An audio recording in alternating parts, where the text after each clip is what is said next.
Can nicotinamide mononucleotide, also known as NMN, help people with diabetes? Well, there is a new paper on this, so let's take a look at it. This is the paper I want to discuss. It is a review article on the effects of NMN for diabetes. It involves 8 different clinical trials that range from as little as 2 weeks up to 12 weeks, and the amounts used range from as low as 250 milligrams all the way up to 2,000 milligrams, although I want to point out about half of these studies are only using 250 milligrams of NMN. Let's begin by talking about the potential side effects of NMN supplements.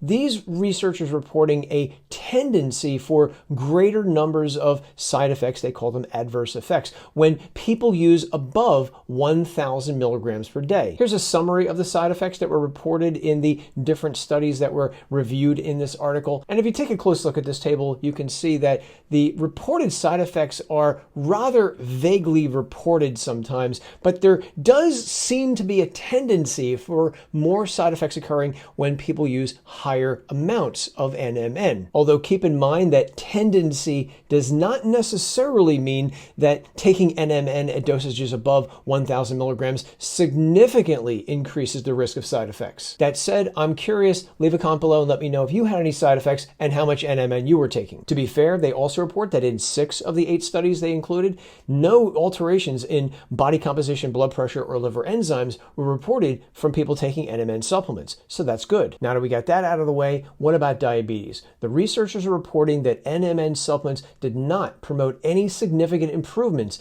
in blood sugar, insulin, hemoglobin A1C, or blood lipids like cholesterol or LDL. Now they do report that when they analyzed 3 of the 8 clinical studies, they did see a marginally improvement in insulin sensitivity. However, that appeared to be due to only 1 of the studies. When they removed that study from their analysis, no improvement in insulin sensitivity was seen. The major drawback to this study, and I think it's a valid point, is that in the majority of the studies reviewed, they involve people with normal blood sugar and cholesterol levels. In other words, the question of whether NMN benefits people with diabetes deserves more attention by researchers. It's worth noting that in the one study that did include women with pre-diabetes, those taking NMN supplements did in fact see an increase in muscle insulin sensitivity by about 25%. However, in that same paper, it's also reported that NMN did not lower insulin, blood sugar, or blood pressure. I'll link to all my other NMN reviews below, and don't forget to subscribe and share this video with your friends, and I'll see you next time real soon.